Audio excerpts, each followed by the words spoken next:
አድባር ማለት ባዕድ አምልኮ እንዳልሆነ ስንቶቻችሁ ታውቃላችሁ? እነግራችኋለሁ። በደንብ ስሙኝ። ቪዲዮውን ሼር፣ ኮፒ ሊንክ፣ ላይክ፣ ሪፖስት ያደርጋችሁ ብዙ ሰው እንዲማርበት አድርጉት። ቤቱንም ፎሎ አድርጉ፣ ይጠቅማቸዋል። እና ደግሞ ግንቦት 12 የአቡነ ተክለ ሃይማኖት ምናቸው ነው ፍልሰተ አጽማቸው የምናከብረው በደብረ ሊባኖስ ገዳም ነው። ከኛ ጋር መጓዝ የምትፈልጉ በዚህ ስልክ ቁጥር ደውሉልን።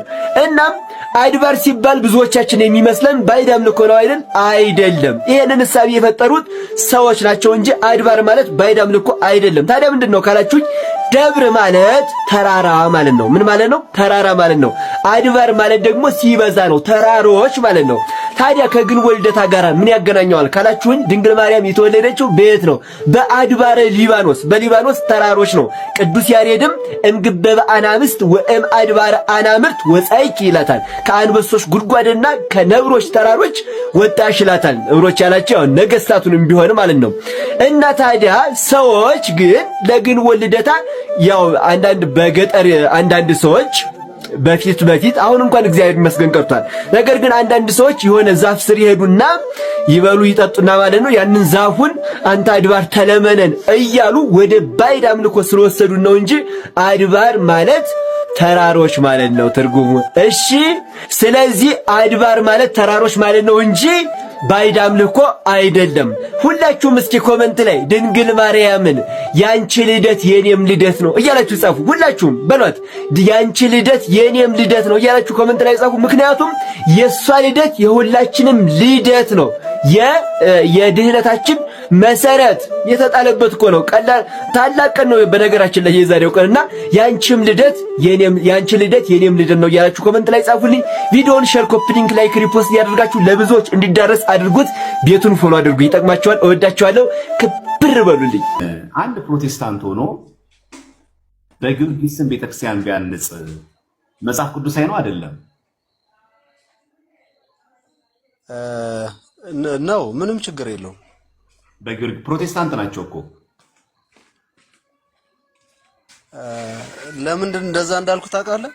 እሺ፣ አሁን ብዙ ሰው ዘማርያም ብዙ ሰው ልክ ነው እያለ ሊመልስልህ የሚችለው ለምን እንደው ታውቃለህ? በሉተሪያን ቸርች ረጅም ዓመት በእነዚህ በሴንት ሜሪ በነ ቅዱስ ገብርኤል ስም አለ። በፕሮቴስታንቱ ቸርች ስለማይታወቅ እንጂ እኔ ብዙ ዓመት ዘፋኝ ነበርኩ። አሁን ቸርች ዘማሪ ነኝ። ብዙ ነገር በፊት አውቃለሁና እኔ ተቃውሞ አልነበረኝም። በፊትም በእመቤታችን ቅድስት ድንግል ማርያም ስም ቸርች ቢሰየም እሷ አይደለችም የምትመለከው እንዴ? በግለሰብ ስም ቸርች አለ አይደል እንዴ? የኛ ጋር ንግድ ፍቃዱም የቦታውም የቸርቹም ስም በግለሰብ ስም አለ አይደል እንዴ? በጣም በሚያስፈራ ሁኔታ ሰማይን በሚያሳዝን ሁኔታ እንኳን በቅዱሳን እና በመላእክት ስም አይደለም። ገብቷል? ምን ችግር አለው? ቅዱስ ዮሴፍ ቸርች ብትል ምን ችግር አለው? ጴጥሮስ ቸርች እኔ አስተሳሰቤ ለየት ይላል እና እኔ እንደዚህ አልቀበልም፣ ድሮም አልቀበልም። ተቃለውም ሲጠሩ አይመቸኝም። ጥሩ እሺ፣ እስሚዝ እየሰማህ ነው? አዎ ያውራኝ ከፈለገ ብዙ መረጃ ሰጠዋለሁ። እስሚዝ ምክንያቱም ልንገር ቅድም አስወጥቶኝ ነው እኔ አይደለም የሚወጣው ቅድም። እሺ እሺ፣ ችግር የለም። እሺ፣ ኔትወርክ ነው ያስወጣኝ። በትግል ጋር አውራሽ። እሺ፣ በትግል ጋር ምን ላውራ? በቅዱሳን ስም ቤተክርስቲያን ቢታነጽ ምንም ችግር የለውም። እነሱ አለሚመለኩት ስንት በግለሰብ እኛ ጋር የሚሰሩ ቸርቾች ስንት አሉ አይደለም ወይ እያለ አላው ልክ ነው። ስለዚህ በቅዱሳን ስም ቢሰራ ምንም ጣዖት አምልኮ ምናምን ከመጽሐፍ ቅዱስ ወጥቷል አያሰኝም እያለ ነው። አንተ ደግሞ ቅድም ከመጽሐፍ ቅዱስ ወጥቷል እያልከኝ ነው። ከመጽሐፍ ቅዱስ ውስጥ አለ ወይስ የለም ከሚለው አንፃር የተነገርኩ እንጂ እኛ ጋርም አለ። አሁን ለምሳሌ ጳውሎስ የሚባል ቸርች አለ እኛ ጋር ራሱ፣ ሌሎችም አሉ ቸርቾች አሉ፣ ብዙ አሉ። መጽሐፍ ቅዱስ የሌሉ ስሞች አይመለኩም ወይም አይሰገድላቸውም። አሁን አንተ ግን ያልከኝ ቅርጹ ተሰርቶለት ተቀምጧል ያልከኝ ለቤተ ክርስቲያኑ ለዛ ለሉተራ ነው። ቆይ እስሚዝ ቸርቹ በእኛም በሉተራውያንም የጊዮርጊስ ቤተክርስቲያን ቢሰራ በውስጡ እግዚአብሔር ነው እንጂ የሚመለከው ያ ቅዱስ አይመለክም። ቅድም አንተ ግን ምን አይነት ነገር ነው ፓራፍሬዝ ያደረከው? በቅዱስ በጊዮርጊስ ለምሳሌ ጊዮርጊስ የሚል ስም መጽሐፍ ቅዱስ ላይ የለም። በጊዮርጊስ ግን የሉተራውያን ቸርች አለ። ይሄ መጽሐፍ ቅዱስ አይነው ለታምናለህ እስሚዝ? መጽሐፍ ቅዱሳዊ ነው ብዬ አይክበድ። አሁንም ይከብደኛል። ይቅርታ። እሺ በትግል አስረዳዎች። ዘማርያም ምን ችግር አለ መሰለ ላውራ ልማድ ያቆራኛል ከእስር ቤት መውጣት ቀር ያሰኛል የሚባል ነገር አለ። አንድ ሰው 20 ዓመት ታስሮ ነገ ትወጣለህ ብትለው ቅር ይለዋል። በእኛ አሁን የተመጣበት አመጣጥ የተነገር መስማትና ማዳመጥ ማየትና መመልከት ይለያያል። ገብቷል። እና ብዙ ሰው በጥልቀት በመረዳት አልነበረም የምንመጣው። ምክንያቱም አምላክ የሆነውን ክርስቶስን በማህፀኗ አድሮ ከስጋዋ ስጋ ተካፍሎ የተወለደውን ክርስቶስን ለኛ መዳን የመጣውን ክርስቶስን የወለደችውን እመቤታችን ቅድስት ድንግል ማርያምን ቤተክርስቲያን ቢሰየምላት አይደለም እኔ ንቅሳት ኃጢአትን ጥሩ አይደለም እንጂ አንጠልጥየው ስሟን ብዙር ችግር የለውም ለኔ። ምክንያቱም እሱ ያከበራት የመረጣት ነች። እኛ የመጣንበት መንገድ ነው ስተት ምንድነው ምክንያቱ? እኔ አሁን ከመጽሐፍ ቅዱስ ቤተክርስቲያን ትቀድማለች ብዬ ነው እማምነው። ፕሮቴስታንት ሆኜ እንዴት እንደሆነ ታውቃለህ? መጀመሪያ ለሐዋርያቶች ቤተክርስቲያንን የሰጣቸው። ከዛ በኋላ ኢየሱስ ክርስቶስ ከሞትና ከትንሣኤው በኋላ ከስንት ዓመት በኋላ ነው መጽሐፍ ቅዱስ የሰው እጅ መጣው የደረሰው ስትል መጀመሪያ በሐዋርያቶቹ በነቢያቶቹ እጅ ላይ የነበረ ነው። ታዲያ እነኝህን ሰዎች መታሰቢያ ቤተክርስቲያን ብንሰይምላቸው ምኑ ነው ኃጢአቱ? ማዳም በክርስቶስ ብላ ነው የምታምነው ኦርቶዶክስን። በማንም የምታምነው ነገር እኔ ለምን ረጅም ዓመት ኦርቶዶክስ የነበርኩ ሰው ነኝ። ሙዚቃው ዓለም ላይ ቆየው። ከዛ ፕሮቴስታንት ነኝ፣ ዘማሪ ነኝ።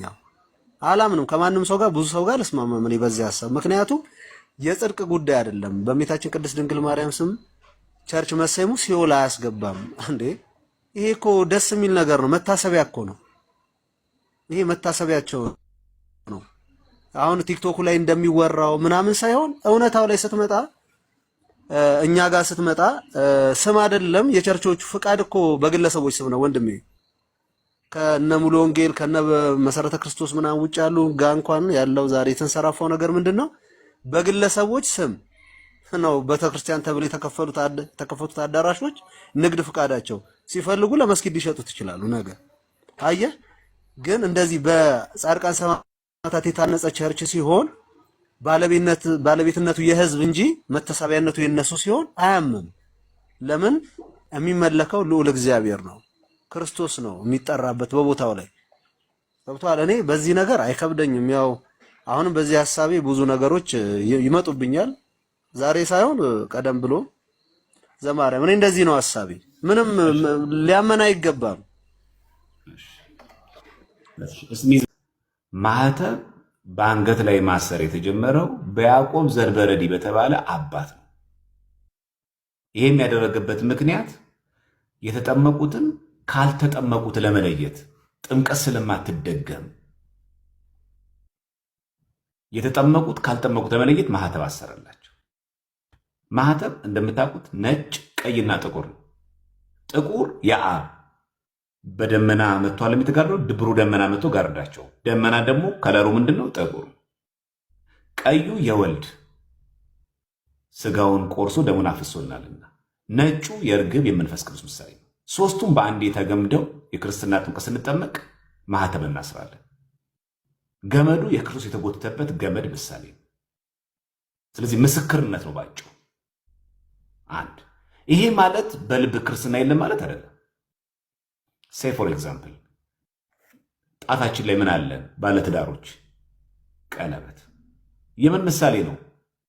አግብቻለሁ፣ ባለትዳር ነኝ፣ ሚስት አለችኝ፣ ሴት ከሆነች ደግሞ ባል አለኝ እያለች ነው። ተይዣለሁ፣ ድጋሚ አላገባም ማለት ነው። ፍቅር ያለው ጣት ላይ ነው ማለት ነው።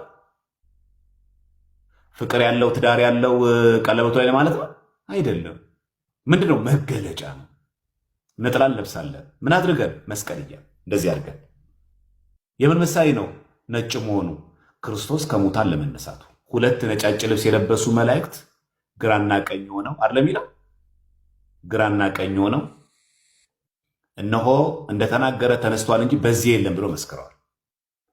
ክርስቶስ ሲያርግም ነጫጭ የለበሱ መላእክት እነሆ ሲሄድ ያያችሁት ኢየሱስ እንደዚሁ ይመጣል ብሎ ተናግረዋል። ስለዚህ በዚህ መሰረት ነጭ ልብስ ይለበሳል። ልክ እንደዚህ ሁሉ ማህተም የምናስረው ምስክርነት ነው። የተሰቀለልን ክርስቶስ በመስቀል ተሰቅሎ አንድ ለእኛ ሲል ደግሞ ተጎታ ብለን እንመሰክራለን። ስሚዝ እንኳን ደህና መጣ። በኋላ ጨርሰዋል። ታየ ቦጋለ የተባለ ሰው ስለ አንተ የተናገረው ነገር ፌስቡክ ላይ ሰምተሃል ወይ ብላችሁ የላካችሁልኝ ወንድምቶቼ በጣም በብዙ ሚሊዮን ነው የላካችሁልኝ። ታየ የዚህን ያክል ሰው ይከታተለዋል ብዬ በጣም ገረመ። አንድ የተማረ በፖለቲካው መስክ ታየ ቦጋለ እንደምታውቁት በታሪኩም በጣም አማራም ይሰግድለታል። ሰውየው እስከ ጎንደር ድረስ አይተነዋል። በጣም ራዲካል ምንድን ነው ይሄ ራሽናል የሆነ ሰው ነው። ተራማጅ ነው። ስለ እኔ የሆነ ነገር ከ20 ደቂቃ በላይ ተናግሯል። ሰምቼዋል። እንግዲህ አንድ የተማረ ነው ታየ ቦጋለ። አልተማረ ማለት አይችልም። የተማረ ነው፣ ያነበበ ነው። ዘረኝነትን ብዙ ይጸየፈዋል። አማራና ኦሮሞ አንዱ እንዲሆን የሚፈልግ ሰው ነው። ስለዚህ እንዳየነው ታየ ቦጋለ እንደምታውቁት በፖለቲካው መስክ ከሀገር ውስጥ እስከ ዓለም አቀፍ ደረጃ የታወቀ ነው። እየተንቀሳቀሰም የቆየ ሰው ነው። ከዚህ አንጻር ከዚህ ትልቅ ሰው የተሰጠኝ አስተያየት በጣም ገርሞኛል። የገረመኝ ምንድን ነው?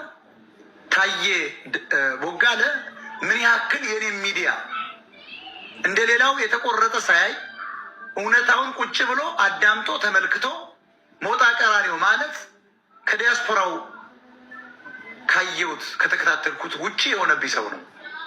ትክክለኛ ፖለቲከኛ ነው፣ ጠንካራ ነው ብሎ በመመስከሩ በጣም በጣም በጣም ገርሞኛል። ሌሎቻችሁም እንደታየ ቦጋለ ቁጭ ብሎ ማዳመጥ ነው። የኔን ሀሳብ አምቢሽን መረዳት ነው። ስለዚህ አቶ ታየ ቦጋለ አስተያየት መስጠቱን በጣም በጣም በጣም አመሰግናለሁ፣ ወድጄዋለሁ። ግን አንድ የቀረ ነገር አለ። እኔን ማሞገስ ብቻ አይደለም፣ መመስከር ጥሩ ነው። ጥንካሬን ብቻ ነው የገለጽከው። እኔ ብዙ ጊዜ የምፈልገው ድክመቴን የሚነግረኝ ሰው ነው። አቶ ታየ ቦጋለ መልእክት ያለኝ ለአቶ ታየ ቦጋለ ትልቅ ሰው ነው። ጥንካሬን ብቻ አይደለም መግለጽ ያለብን፣ ብርታቴን ብቻ አይደለም፣ ፖለቲካ አዋቂነቴን ብቻ ለመጥቀስ ያለብን፣ ድክመቴን እንዲነገረኝ ይፈልጋል። ድክመቴ እኔ ታውቃለህ አቶ ታየ፣ ሌሎቻችሁም ታውቃላችሁ። እኔ በገንዘብ የምደልል ሰው አለ። ከዓላማዬ ንቅንቅ የሚያደርገኝ ሰውም የለም። ለሆድ የማያደርግለት ሰው አይደለሁማ። ይሄ እንዳልሆንኩ ይታወቃል። ግን ከፍ ከፍ ማድረግም ወደ ታች መወርወር ስላለ እኔ ጠንካራ ጎኔ ብቻ አቶ ታየ ቦጋለ ስላረከው ነገር እያመሰገንኩ እንዲያው ደካማ ጎን የምትለውንም ብዘረዝርልኝ እማርበታለሁ።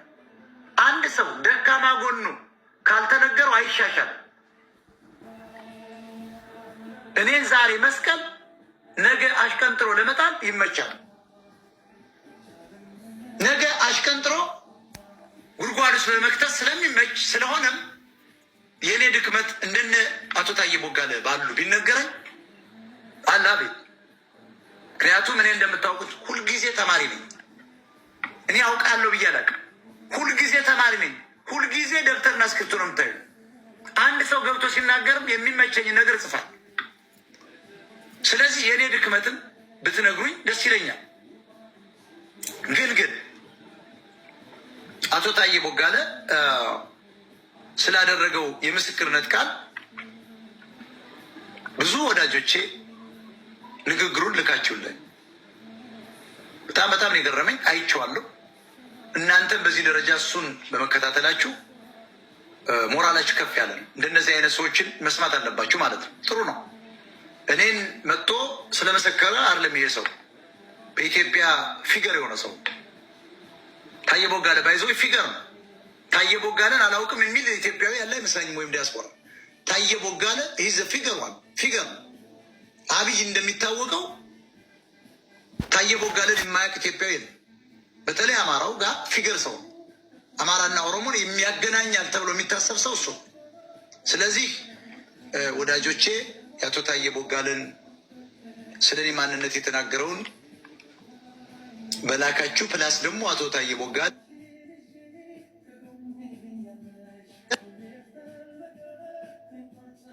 የማንም መንገደኛ ክፍታፍ የማንም ክፍታፍ ይዘው እስቲ አስቴር በዳኔን ስሟት። አስቴር በዳኔ ሰው የሆነችው በአማርኛ ቲያትር፣ በአማርኛ ዘፈን፣ በአማርኛ ሙዚቃ ያልሆነችው ነገር የለም።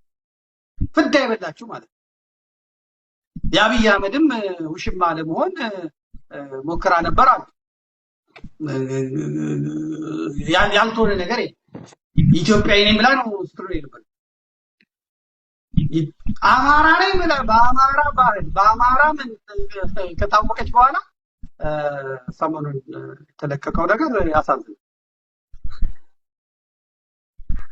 የምትለውን እንስማ። አሁን ትልልቅ ጦርነቶችን ያስነሳው ነገር አሁን ጦር የሚያማዝዘን ብዙ ትውልድ የበላብን ጉዳይ ምን እንደሆነ ልንገርህ። የሆነ ብሔረሰብና የሆነ ሃይማኖት የሀገር ባለቤት ነኝ ብሎ ተቀምጧል እና ድሮ ፌዴራሊስቶች ሲሉት በዚህ ልክ እንደዚህ ሽታው የሚሰነፍግ አይመስለኝም ነበር። በዚህ ልክ አይመስለኝም ነበር። ግን ለካ መሬት ላይ ያለው ሀቅ ይሄ ነው እና አሁን ሲገባን ሁሉም ሰው የዘራውን ነው እያጨደ ያለው። ቶለሬት የማያደርግ ትውልድ ተነስቶ እየተበቀላቸው ነው ብዬ ነው በቃ የደመደምኩት።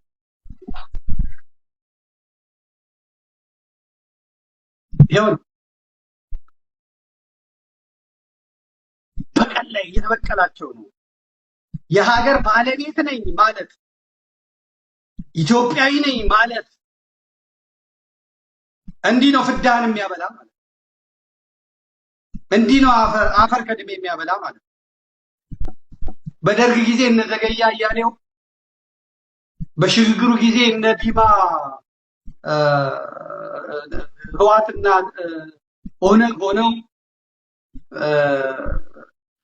አሁን ደግሞ በምክክር ኮሚሽኑ ጊዜ ሃትሪክ ሊሰራ የነበረው ዘገየ አያሌው የሚባለው ኦሮሞ ነው። መሬት ላራሹን ያመጣው የአማራን ሀብት ሙልጭ አድርጎ ዘርፎ ባዶ እጁን ያስቀረው ኦሮሞቹ አሁን በየፔጃቸው እሱ ሲሞት አብይ አህመድ አለቀሰ፣ ኦሮሞቹ በፔጃቸው ሽመልስ አብዲሳ አለቀሰ። ምን አለ? ኦሮሞን አማራን ስለተበቀለ ማለት ነው። አሁን በህወሓት ጊዜም እንደዚህ የሽግግር መንግስትን ሰራ። ደርግን አዘረፈ አማራ። በህወሓት ጊዜ የሽግግር መንግስትን አድርጎ ሰራ ከወያኔ ጋር። ከዚያ በኋላ ደግሞ ምን አደረጋቸው? እንትን ሰራቸው ማለት ነው። አድማጭ ተመልካቾቻችን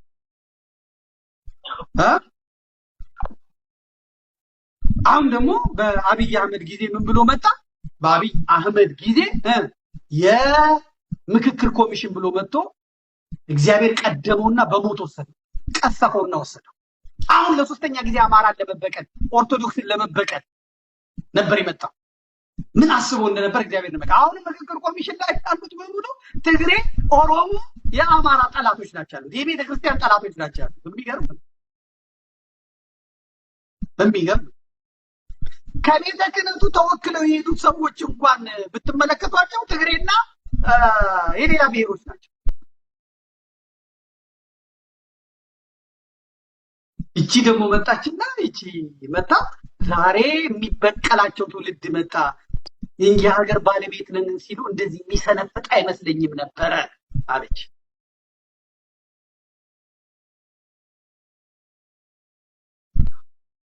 አሁን ኦሮሞዎችን እንደውም በጣም ጥሩ ነገር አየው። ታዬ ቦጋለና እቺ እዛ ስታዘጠዝጥ ከርማ አሁን ኦሮሞ ሲያሸንፍ ወደኛ መጣ ኦሮሞ ነኝ ብትል አንቀበላትም ብለው ዛሬ የኦሮሞ ፔጆች ሲጽፉ አየሁ። ምክንያቱም የተናገረችው ነገር ለኦሮሞም ስለማይጠቅም ማለት ይቺ ኦሮሞ አንድ ሃይማኖት ኦርቶዶክስና አንድ ሃይማኖት አንድ ነገር አማራ ይሰነፍጣል የሀገር ባለቤት ነኝ ማለት የሚሸት ሆኖ ያንን የማይቋቋም ትውልድ ተነስቶ እየተበቀላቸው ነው አለች።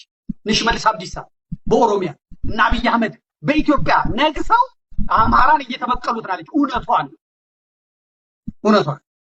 ይቺ ሴት ታዲያ ምን ሆነች? የምክክር ኮሚሽን